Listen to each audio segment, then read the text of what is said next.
Hi, bonjour, Derek.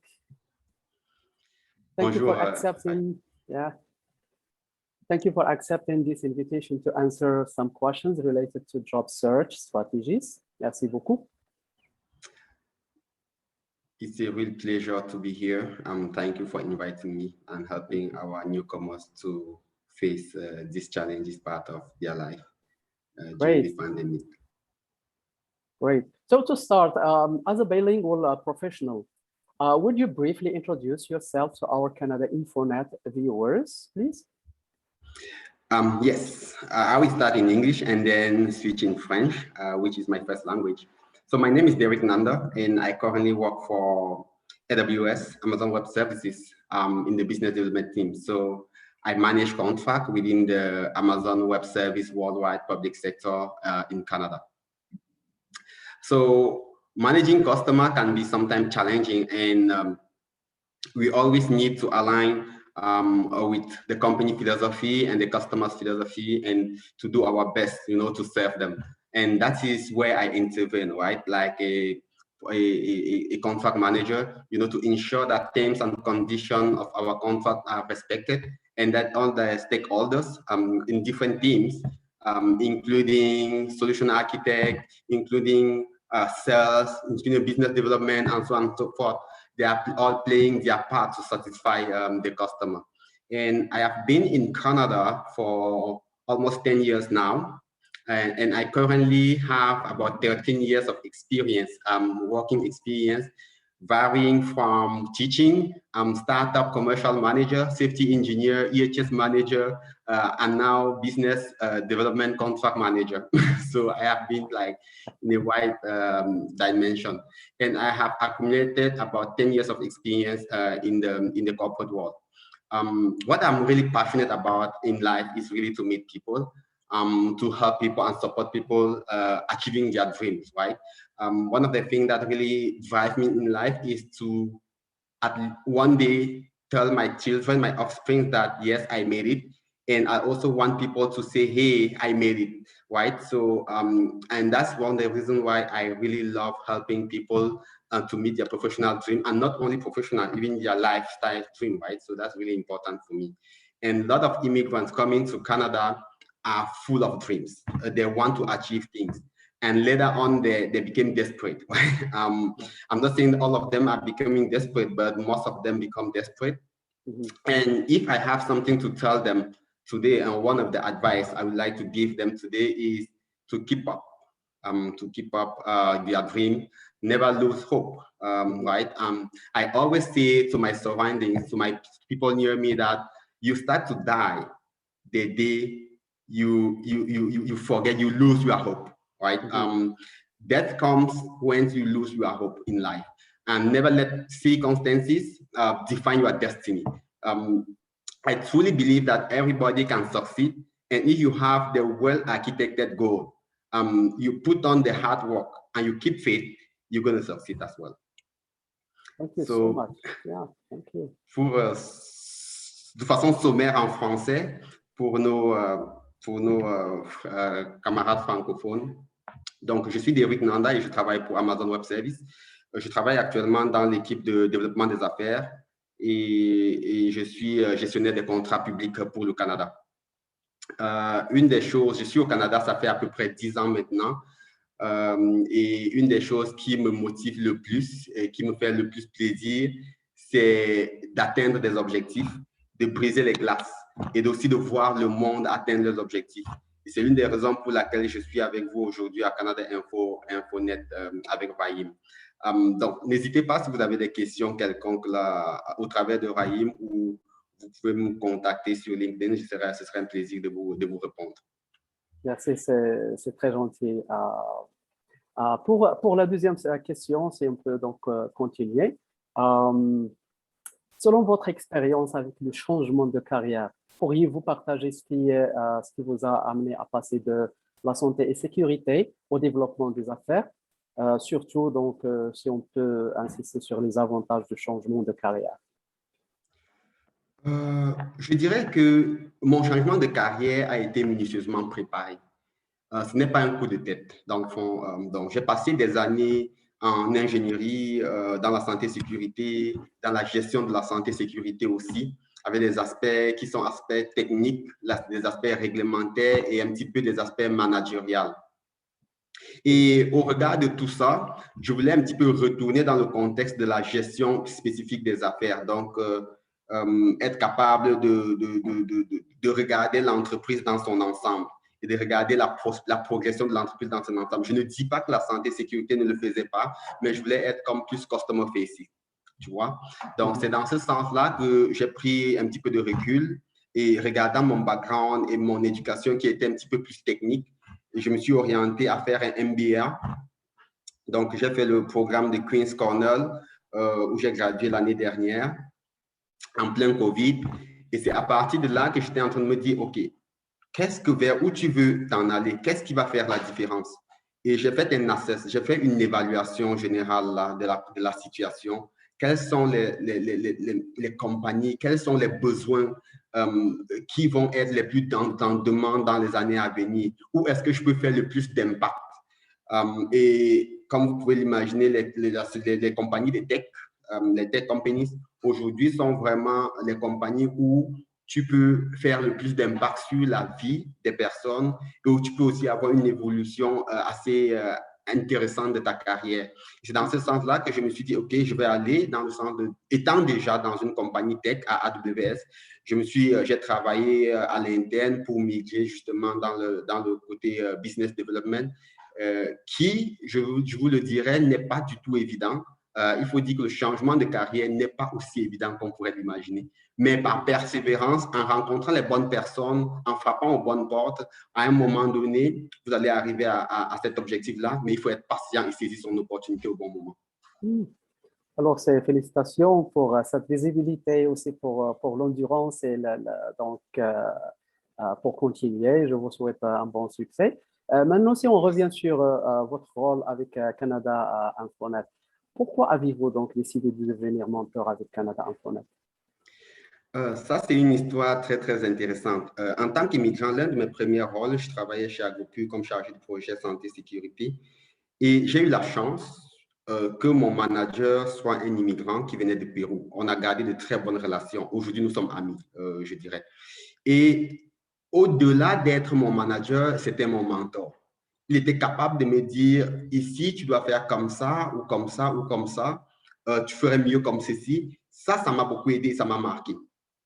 C'était la première phase de mon travail. Et plus tard, quand j'ai eu l'opportunité de travailler chez Coca-Cola comme directeur régional santé, sécurité et environnement pour l'Est du Canada, j'avais des stagiaires. Et ma façon de travailler avec mes stagiaires, un jour, mon manager, mon directeur qui était basé à Toronto, Monsieur David Roberts, il m'a dit qu'il y avait un programme de mentoring pour les nouveaux arrivants. Est-ce que je suis intéressé? Lui-même étant déjà mentor dans ce programme-là. Donc, il m'a parlé de ça, il m'a donné le site et il m'a donné le contact de l'organisation. J'ai appelé, je suis tombé sur Haïm. On a discuté un petit peu, je me suis rendu compte qu'il était francophone en passant. Et donc, c'est comme ça, de fil en aiguille, que je suis tombé dans le monde du mentorat et que je supporte, n'est-ce pas, les jeunes ou bien les nouveaux arrivants qui arrivent au Canada. Je dirais certainement que c'est une des choses que j'aurais voulu avoir en arrivant, au lieu de papoter dans une mare. J'aurais bien voulu avoir ce soutien-là et c'est pour ça que je veux apporter à ceux qui sont en train d'arriver ce support-là que je n'ai pas pu avoir. OK, merci beaucoup. Your experience with Canada Infonet, so it's very important to know what happens during COVID. So would you share your opinion regarding COVID-19 and especially its impact on your industry, please? Yeah, COVID-19 pandemic is undoubtedly one of the biggest markers of our contemporary history, right? Moving forward, there will be a pre-COVID and a post-COVID for sure. And I think that pandemic has shown us that despite the development of the industrial revolution and so on and so forth, we still have, as human beings, some limitations. And it has shown us also that we are still all human, and that important public health challenges are still the concern of everyone, not a piece of people or a piece of country, right? And the positive aspect of this is that it has shown us also the ability of human beings to be resilient, to be strong, and to face, right, and to be adaptive and face this challenge. And as we all witnessed the pandemic, it has changed completely the workforce. It has changed the industry of job seeking or job and so on. We see that working digitalization of job market has grown exponentially, right? And working from home, remote school, telemedicine, remote interviews on Zoom, Skype, Teams, this is kind of the new normal of today. And I think that platforms have probably reached their peak in terms of activities during this year of COVID. So this situation has stretched the need of infrastructure to support, all these platforms that I just listed, and the technology behind those platforms. And I'm proud that with AWS, where I work, we were able to support the world through our infrastructure division. We were able to support and participate in this sudden digital transition. The of COVID in my industry is really huge. Instead, it has created a lot of business opportunities. When I say a lot, it's huge, right? When you have people, when you have this technology, you have all this platform growing up, it means that we need people, we need manpower to support their growth, right? So this is really, really, really tremendous. And so it has created a lot of opportunity that we need to high qualified job in tech and IT industry. So if I have to name it, you can think about artificial intelligence, you can think about machine learning, you can think about cloud networking, you can think about security engineering, cloud solution architect, technical product manager, just to name a few. These opportunities that the pandemic has created in the tech industry today. I'm not talking just about Amazon where I'm working, but if you think about all the others, big players, Google, Microsoft, even IBM, all those companies today are looking for workforce that are highly, highly skilled and specialized. Wow, wow! Thank you so much. So this is great. So even though like COVID, yes, it has its negative impact, but hearing this is really, really encouraging, and I think all the viewers will agree with that. Now, coming to your industry, in your opinion, what are the specific skills or credentials needed for a newcomer to Canada to access your industry? The tech industry is getting really, really specialized, and there are a lot of competencies that are needed and a lot of certification that are needed. And most of the big players, AWS, Google, Microsoft, they have Cisco, they have their own specific certification. But I will really, really, really recommend people, new, folks that are really, that want to work in the cloud industry, to get in touch with, these tech certification teams and understand what the purpose of the certification is. But I personally recommend AWS certification, not just because I'm working for AWS, but because the offer of AWS in terms of cloud product, cloud services, software as a service, infrastructure as a service, and product as a service, it's huge, and it's so diversified. And so you have so many types of certification that you can do, right? And depending on your path, depending on what you want to do, if you want to be security, or you want to be architect, or you want to be a product manager, you might want to go and take, let's say, a cloud practitioner This is for everybody who is working in the cloud. For example, I am a certified AWS cloud practitioner. So this is kind of the basics of the cloud, of the AWS cloud. And then for the next step, you need to go on your path, maybe taking certified cloud architect or certified solution architect or certified DevOps engineer, certified data analytics, certified database, certified AWS machine learning, AWS security, AWS advanced networking. There are a lot of them. So you need to really know what do you want to do. And I can encourage you to go through this path. It's not an easy path because it is new, but it's not a difficult path as well, because you just need to work to adapt yourself. Everything that's new can be challenging in the beginning, but once you get a sense on that, when you listen, when you understand what is behind it, you will find out that this is really, really interesting, and you can secure a good job for you, for your family, and for your lifestyle, right? Most of the people coming in Canada, they want a better life, right? So this is something, this is an opportunity definitely for you guys. Thank you so much.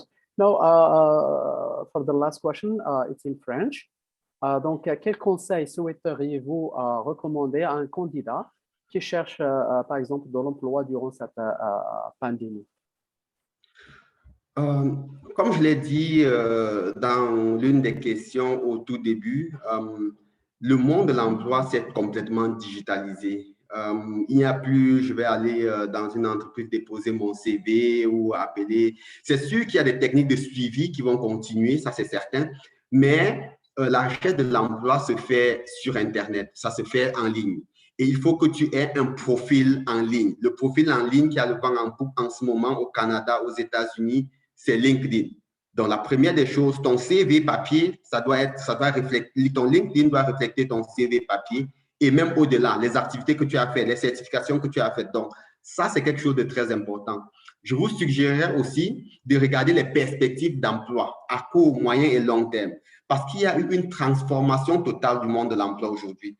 Si tu étais, par exemple, technicien du bâtiment, comment est-ce que tes aptitudes, tes qualifications aujourd'hui vont être utiles demain, dans 5 ans, dans 10 ans, dans 20 ans? La transition professionnelle est énorme aujourd'hui. Elle est vraiment, je dirais qu'elle va même avec un rythme effréné. Donc, le travail que tu performes aujourd'hui, rien ne te garantit que demain il sera le même. Mais est-ce que toi, tu es prêt à faire cette transition? Et la transition est arrivée petit à petit. Vous avez vu, lorsqu'on commençait à travailler, il y a quelques années, quelqu'un pouvait être dans une entreprise pour 20 ans ou bien pour toute sa carrière. Après, on a vu que c'était pour 5 ans, pour 3 ans. Maintenant, la moyenne en Amérique du Nord, c'est entre 2 et 3 ans. Le temps moyen qu'une personne passe dans une entreprise, c'est entre 2 et 3 ans. Et pendant ces 2 et 3 ans, et si vous regardez bien le cycle d'un téléphone ou bien d'un outil de technologie, c'est entre 2 et 3 ans. Donc, le monde s'est arrimé à la technologie de façon inconsciente.